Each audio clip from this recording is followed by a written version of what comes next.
The summit is about to kick off in Gallagher Estate in Midrand. We cross to our reporter Mbali Mthethwa now, who's there as protesters have gathered outside that venue. Mbali, good afternoon. Take us through what's happening.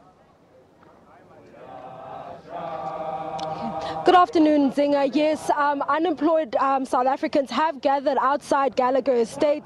We know that the Jobs Summit is due to start in the next few minutes, really. And they have gathered outside to say that those wishes, basically, those who are inside do not represent the interests of the unemployed. This is labor, government, as well as business. And they've also spoken about how they no longer want to be exploited by the system. And they say that they want permanent jobs. Those are some of their demands. They say they want permanent jobs, and they also want a living wage. They say that, they have to take care of huge, big families, and 3,500 rand is not enough to look after all of those families. Those are some of their concerns. But right now, I've spoken to one or two of them, and they are, unfortunately, they say they are disappointed that Labour Federation, SAFTU, did not come to join them as promised. They say that they had numerous meetings, and they spoke to SAFTU leadership, and they had promised that they would be part of the protests outside.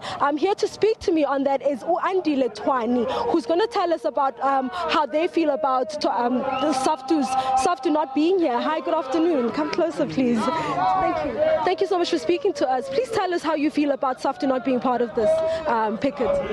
Yeah, we feel disappointed, but we understand because in many occasions, workers must be given a permit to attend such a protest or picket. But again, that doesn't stop us to go further and build unity with SAFTU and to make it a point that we do build this movement of the unemployed, as we agreed in the Working Class Summit, which was called by SAFTU. Yes. Thank you so much for speaking to us. There you have it. That is Mbali Mthethwa. But someone else is going to join me as someone who represents Labour, someone from the Public Services Association.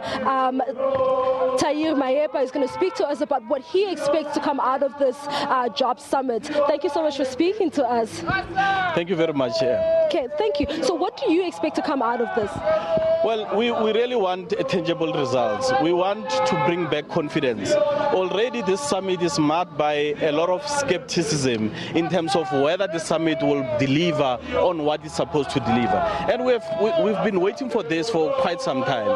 And if this summit is going to fail in addressing the fundamentals, especially clear indicators on how we intend to create jobs and sustain them, these kinds of protests that you're seeing behind us, they are going to continue. But it's not only going to be a motion of no confidence on the government itself, but on labor, on business.